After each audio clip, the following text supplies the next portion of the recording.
పాకం పట్టే పని లేకుండా గోధుమ పిండితో గవ్వలు ఏ విధంగా తయారు చేసుకోవాలో చూద్దామండి. ఇవి ఆరోగ్యానికి చాలా మంచిది. మనం గోధుమ పిండితో చేసుకుంటున్నాం కాబట్టి ఇందులో నేనైతే షుగర్ వేసి ఈ విధంగా అయితే తయారు చేశాను. మన పాకం పట్టుకునే అవసరం లేదు.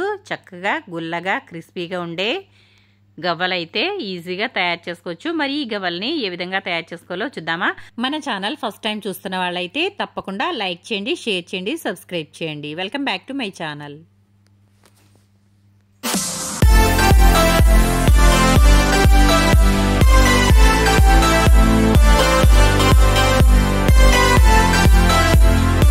ముందుగా నేనైతే స్టవ్ వెలిగించుకుని బాండీ అయితే పెట్టేసుకున్నానండి. ఈ విధంగా ఒక గిన్నె అయితే పెట్టుకోవాలి.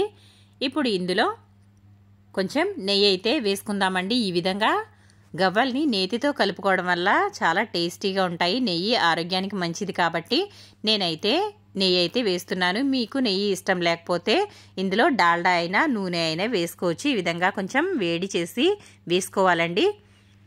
ఇప్పుడు ఇది కొంచెం వేడవనిద్దాము. మరీ ఎక్కువగా మరిగిపోవాల్సిన అవసరం లేదు. ఇది నార్మల్గా వేడైతే సరిపోతుంది. ఇలా వేడి చేసి వేసుకోవడం వల్ల పిండి అనేది గుల్లగా ఉంటుందండి. కాబట్టి గవ్వలు అనేవి క్రిస్పీగా కరకరలాడుతూ వస్తాయి. నేనైతే ఇక్కడ నెయ్యిని ఈ విధంగా అయితే కరిగించేసుకుంటున్నాను. ఆ తర్వాత నేనైతే ఇక్కడ గోధుమ పిండి తీసుకుంటున్నానండి. మీరు ఏ పిండి అయినా తీసుకోవచ్చు. గోధుమ పిండి అయితే తీసుకోవాలి. నేనైతే ఇక్కడ ఈ బౌల్తో 2 బౌల్స్ అయితే గోధుమ పిండి తీసుకుంటున్నాను. చూసారు కదా, ఈ విధంగా అయితే నేను గోధుమ పిండి అయితే 2 కప్పుల వరకు తీసేసుకున్నాను. ఇప్పుడు మనం కింద వేడిగా ఉన్న నెయ్యి ఉంది కదండి, ఆ నేతిలో అయితే వేసేసుకోవాలి. ఏ కప్పు తీసుకుంటున్నానో అదే కప్పు కొలత అయితే తీసుకోండి. పర్ఫెక్ట్గా మనకి కొలతలు అనేవి సరిపోతాయి. నేను ఆ తర్వాత కొంచెం అయితే ఉప్పు వేస్తున్నాను. ఏ స్వీట్లో అయినా సరే ఉప్పు వేసుకోవడం వల్ల చక్కగా స్వీట్ అనేది చాలా బాగుంటుంది. కాబట్టి నేనైతే కంపల్సరిగా కొంచెం సాల్ట్ అయితే వేస్తాను. ఇదైతే వేసిన తర్వాత ఇదంతా బాగా కలుపుకోవాలి. మనకి నెయ్యి వేడిగా ఉంది కాబట్టి ఈ విధంగా ఒకసారి స్పూన్తో అయితే కలిపేసుకుందాము. ఇది కొంచెం వేడి తగ్గిన తర్వాత మనం చేతితో అయితే కలుపుకుందాము. చూసారు కదా, పిండి అయితే ఈ విధంగా కలుపుకోవాలండి. గోధుమ పిండితో చేసుకోవడం వల్ల ఆరోగ్యానికి చాలా మంచిది. పిల్లలకు కూడా ఎటువంటి డౌట్ లేకుండా చక్కగా పెట్టొచ్చండి. ఈ రోజుల్లో మైదా తినకూడదని అంటున్నారు కాబట్టి ఈ విధంగా గోధుమ పిండితో అయితే ట్రై చేయండి ఫ్రెండ్స్. చాలా బాగుంటాయి. అలాగే పిల్లలు కూడా పెద్దలు ఇష్టంగా తినచ్చు. చూసారు కదా, ఇప్పుడు నేను స్పూన్ అయితే తీసేసి చేత్తో ఈ పిండి అంతా కూడా బాగా కలుపుకోవాలి. మనకి నెయ్యి అంతా కూడా కలవాలి. ఇలా కలిసిన తర్వాత మనకి పిండి ఈ విధంగా ముద్దగా చుట్టినప్పుడు ఇది ముద్దగా రావాలండి. మనకి అప్పుడైతే ఇది కరెక్ట్గా నెయ్యి సరిపోయినట్లు. ఆ తర్వాత స్టవ్ వెలిగించుకుని ఒక గిన్నె అయితే పెట్టేసుకుంటున్నాను. ఈ విధంగా గిన్నె అయితే పెట్టేసుకోవాలి. ఆ తర్వాత ఇందులో పాలు అయితే వేసుకుందామండి. నేను అదే గిన్నెతో ఒక 1/4 కప్పు వరకు పాలు అయితే తీసుకున్నాను.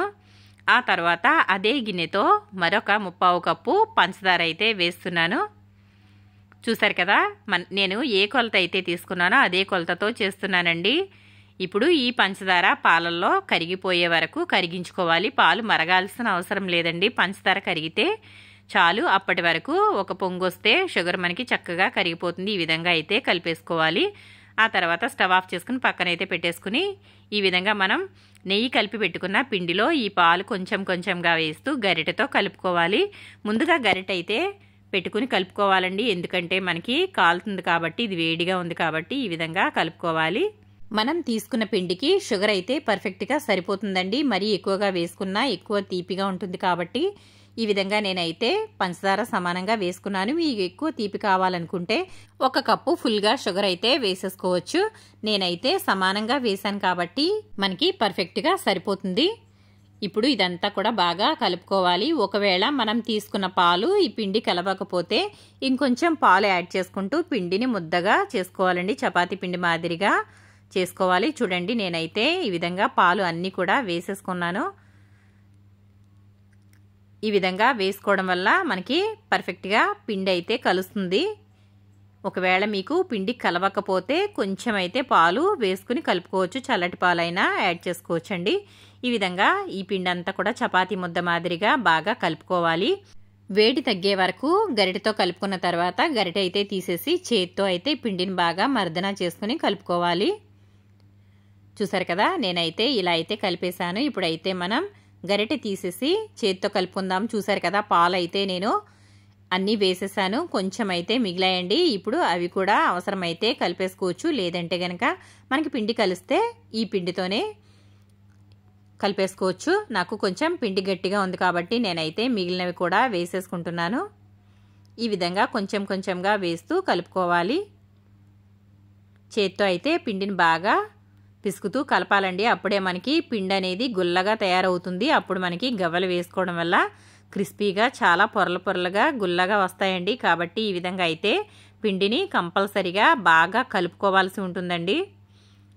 చూసారు కదా, ఈ విధంగా పిండిని బాగా అయితే కలిపేసుకోవాలి. మీకు ఒకవేళ పంచదార నచ్చకపోతే బెల్లం తినేవాళ్ళు అయితే గనక పాలు బదులు పంచదార వేసుకోకుండా బెల్లం సిరప్ని తయారు చేసుకుని దాంతో అయితే పిండి కలిపేసుకోవచ్చు. చాలా బాగుంటాయండి, అవి కూడా బాగుంటాయి. నేను అదొక వీడియో మళ్ళీ తర్వాత అయితే నేను మీకు చేసి చూపిస్తానండి. చూసారు కదా, ఈ మాదిరిగా పిండి అయితే బాగా కలుపుకోవాలి. ఇది కొంచెం గట్టిగానే ఉంటుందండి. మనకి గవ్వలు పర్ఫెక్ట్గా రావాలంటే ఈ మాదిరిగా అయితే పిండి తయారు చేసి పెట్టుకోవాలి. ఇదైతే నేను ఒక అరగంట పాటు అయితే పక్కన పెట్టేస్తున్నాను. మనం తీసుకున్నది గోధుమ పిండి కాబట్టి ఇది కొంచెం నానాల్సి ఉంటుందండి. నేనైతే ఇలా కలిపేసుకున్న తర్వాత మూత అయితే పెట్టేసి ఒక అరగంట పాటు పక్కనైతే పెట్టేసుకుందాము. ఎందుకంటే ఇది వేడిగా ఉంటుంది కాబట్టి ఆవిరి వల్ల కొంచెం మగ్గిపోతుంది. ఒక అరగంట తర్వాత అయితే చూడండి ఫ్రెండ్స్, చక్కగా మనకి పిండి అయితే నానిపోయింది. ఇప్పుడు ఇది మళ్ళీ ఒకసారి అయితే కలిపేసుకున్న తర్వాత చిన్న చిన్న ముద్దలుగా తీసుకుని గవ్వల మాదిరిగా వత్తుకోవచ్చండి. మీ దగ్గర ఒకవేళ గవ్వల చెక్క ఉంటే సరే, గవ్వల చెక్క లేకపోతే దీనిని ఫోర్క్తో తయారు చేసుకోవచ్చు. అలాగే మీ దగ్గర కొత్త దువ్వెన ఉన్నా కూడా దాంతో కూడా గవ్వలు అనేవి తయారు చేసుకోవచ్చండి. ఈ విధంగా చిన్న పిండి ముద్ద తీసుకుని చెక్క తీసుకున్నానండి. నా దగ్గర అయితే గవ్వలు తయారు చేసుకునే చెక్క అయితే ఉంది. దానిపైన కొంచెం ఆయిల్ అయితే అప్లై చేశాను. ఆయిల్ కానీ నెయ్యి కానీ ఏదైనా సరే అప్లై చేసుకోవచ్చు.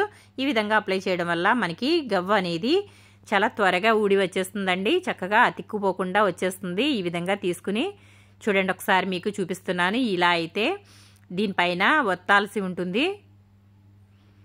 ఈ విధంగా ఒత్తుకున్న తర్వాత మనకి గవ్వని దీనిని ఇలా లేపుతున్నట్లుగా తీస్తే గవ్వ అనేది రెడీ అయిపోతుంది. చూడండి ఫ్రెండ్స్, ఈ విధంగా అయితే గవ్వ అయితే తయారైపోయింది. చూసారు కదా, ఈ విధంగా అయితే పర్ఫెక్ట్గా వస్తుంది. కానీ నేనైతే ఈ విధంగా తయారు చేయనండి. ఎందుకంటే ఇలా పెద్దగా ఉండడం వల్ల కొంతమందికి నచ్చవండి. చక్కగా చిన్నగా ఉన్నట్లయితే గవ్వ అనేది పర్ఫెక్ట్గా ఉంటుంది, చాలా క్రిస్పీగా తయారవుతుందండి. చిన్న చిన్నగా చేసుకోవడం వల్ల గవ్వలు అనేవి బాగుంటాయి. కాబట్టి నేనైతే చిన్నగా తయారు చేస్తానండి. మీకు అర్థం అవడం కోసం నేనైతే ఈ విధంగా ఒకసారి చూపిస్తున్నాను మీకు. చూసారు కదా, బయట అయితే పర్ఫెక్ట్గా ఇలా తయారు చేస్తారండి. నేనైతే చాలా చిన్న ముద్ద తీసుకుంటున్నాను. దీనిని చిన్న బాల్స్ ఇలా చేత్తో అయితే దీనిని ఉండలాగా తయారు చేసుకుని చూసారు కదా. ఇప్పుడు చూడండి, కింద నుండి ఈ విధంగా వేలితో నొక్కినట్లుగా పై వరకు అనడం వల్ల మనకి గవ్వ అనేది చాలా పల్చగా వస్తుంది. అలాగే నోట్లో వేసుకుంటే కరిగిపోతుందండి, అంత బాగుంటాయి. ఈ విధంగా తయారు చేసుకోవడం వల్ల మనకి మందంగా ఉంటే అంత బాగోవు. కనుక ఈ విధంగా చిన్న పిండి ముద్దను తీసుకుని ఇలా వత్తుకోవడం వల్ల ఎన్ని గవ్వలైనా చాలా స్పీడ్గా తయారు చేసేసుకోవచ్చండి. మీకు ఎన్ని కేజీల పిండి అయినా కూడా ఇలాగా చేత్తో చిన్న పిండి ముద్దను తీసుకుంటూ చాలా ఈజీగా అయితే తయారు చేసేసుకోవచ్చు. చూసారు కదా, నేను అన్నీ తయారు చేసేసుకున్నాను. ఆ తర్వాత స్టవ్ అయితే వెలిగించి బాండీ అయితే పెట్టేసుకున్నానండి. ఇందులో మనకి డీప్ ఫ్రైకి సరిపడా ఆయిల్ అయితే వేసుకోవాలి. ఈ ఆయిల్ కాగేలోపు మిగిలినవన్నీ కూడా తయారు చేసేసుకుందాము.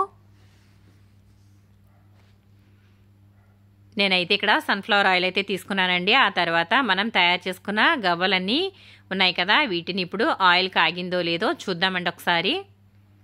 ఆయిల్ అయితే ఇంకా వేడవలేదండి. ఆయిల్ ఎప్పుడైనా సరే బాగా వేడైన తర్వాత మాత్రమే డీప్ ఫ్రై అనేది చేసుకోవాలి. ఆ విధంగా వేసుకోవడం వల్ల ఆయిల్ అనేది పీల్చుకోకుండా ఉంటుంది. చూసారు కదా, ఇలా వేయగానే అది వేగుతున్నట్లుగా అవ్వాలండి. అప్పుడే మనకి ఆయిల్ అనేది పర్ఫెక్ట్గా కాగినట్లు. ఇలా అయితే మనకి ఎన్ని పిండి వంటలు చేసుకున్నా కూడా పర్ఫెక్ట్గా వస్తాయి. చూసారు కదా, నేనైతే ఈ విధంగా కొన్ని అయితే వేసుకుని వేయించుకుంటున్నానండి. ఇలా వేసుకున్న తర్వాత ఒక 2 నిమిషాల పాటు దీనిని కదపకుండా వదిలేయాలి. 2 నిమిషాల తర్వాత అయితే ఒకసారి మనం కదుపుకుందామండి. ఏదైనా కూడా వేసిన వెంటనే కదపకూడదు, కొంచెం వేగిన తర్వాత మాత్రమే ఈ విధంగా కలుపుకోవాలండి. ఇప్పుడు వీటిని ఒకసారి అయితే కలిపేసుకుందాము. ఇలా అయితే కలుపుకోవాలి. ఇప్పుడు వీటిని మెల్లగా మీడియం ఫ్లేమ్లో పెట్టుకుని వేయించుకోవాలండి. హై ఫ్లేమ్లో పెట్టుకున్నట్లయితే ఇవి లోపల ఉడకవు, పైన అయితే వేగిపోతాయి, కానీ లోపల మాత్రం పచ్చిగానే ఉంటాయి. అప్పుడు మనకి క్రిస్పీగా రావు. కాబట్టి వీటిని మీడియం ఫ్లేమ్లో అయితే పెట్టుకుని వేయించుకుందామండి. చూసారు కదా, ఇలా అయితే మెల్లగా వేయించుకోవాలి. మధ్య మధ్యలో కలుపుకుంటూ మంచి రంగు వచ్చే వరకు వేయించుకోవాలి. ఈ విధంగా చేసుకోవడం వల్ల పంచదార పాకం పట్టుకోకర్లేదండి. బెల్లమైనా సరే పాకం అనేది పట్టుకోకర్లేకుండానే క్రిస్పీగా కరకరలాడే గవ్వలైతే మనం తయారు చేసుకోవచ్చు. చూసారు కదా, ఇవైతే మంచి రంగు వచ్చాయండి.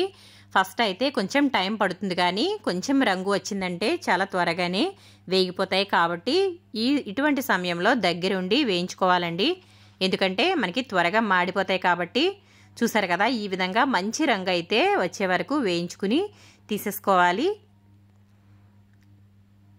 ఈ విధంగా కలర్ వచ్చినట్లయితే ఇవి కరకరలాడుతూ ఉంటాయండి. కాబట్టి ఈ విధంగా తయారు చేసుకుని స్టోర్ చేసుకోవడం వల్ల నెల రోజుల పాటు ఇవి నిల్వ ఉంటాయి.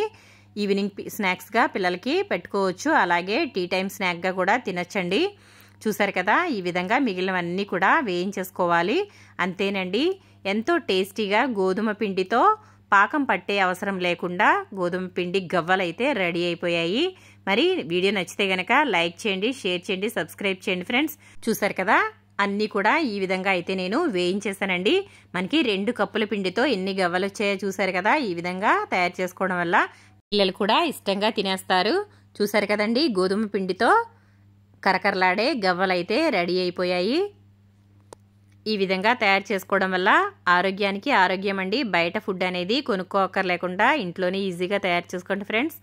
చూసారు కదా, ఎంత గుల్లగా వచ్చాయో. ఈ విధంగా అయితే మనకి గవ్వలు అనేవి కరకరలాడుతూ వస్తాయండి. ఇలా చేసుకున్నట్లయితే చాలా బాగుంటాయి. మీరు కూడా తప్పకుండా ట్రై చేయండి ఫ్రెండ్స్. మీకు ఏ విధంగా వచ్చిందో నాకు కమెంట్ సెక్షన్లో కమెంట్ పెట్టండి. వీడియో కనుక నచ్చినట్లయితే లైక్ చేయండి. సుగుణ వంటలు ఫాలో అవ్వండి.